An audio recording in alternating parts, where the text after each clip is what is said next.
আদাব, নমস্কার। আমি অন্তু বিশ্বাস চিটাগাং। তো এটা আমার ইবুল যাওয়ার প্রথম ব্লগ জানা। তো ত্রুটি ক্ষমা দৃষ্টিতে দেখিবেন। তো আজ রান্না করছি মুরগি দিয়ে তেল দিয়ে আলু দিয়ে রান্না অবশ্য জানি, দুবাই প্রবাস জন্য তাই রান্না শিখছি। আর বড় ভাই আছিল, ও আর শিখাইল একটু করে, এরপরে তো আমি নিজে রান্না করে জানি। তো এই আর কি ডেলিতে না রান্না করার পরে তো এই দেখেনি আমার কেন মুরগি রান্না করার পরে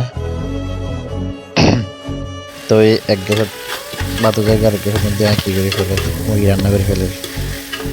তো প্রথমত পেঁয়াজ মশলা আদা বেগুন ডালি দিই, ডালি দেওয়ার পর একটা একটু হলুদ আছে, লাল ভাত আছে, এরপর মুরগি টুরগি বেগুন মশলা দিয়ে এরম মাখিয়ে ফেলে দিই।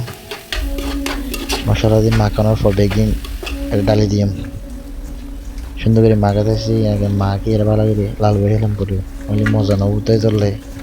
তো এই ধনিয়া গুঁড়ি হলুদ গুঁড়ি মশলা গুঁড়ি বেগিন দিয়ে মাখিয়ে ফেলাই, মাখিয়ে সুন্দর করে এর এই যে এখন মধ্যে ডালি দিয়ে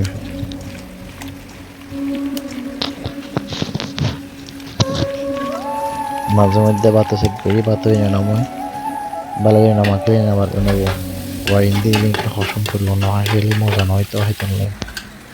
তো এই অ্যাঙ্গুরি সুন্দর করে ডালি দিলাম, আবার ডালি আর আবার মাংস মশা ফেলাম একসাথে।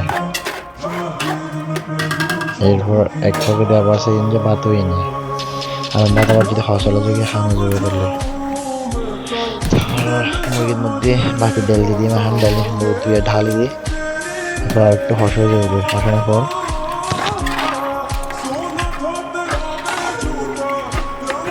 হালকা লবণ ডালি দিই,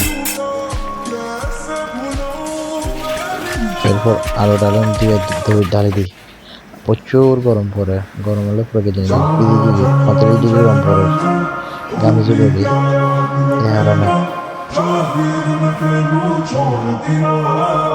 বাতা দিয়ে সুন্দর মন্দ আরাম আছে বাতা দিয়ে দিতে। তো এই ভালো থাকবে আমরা।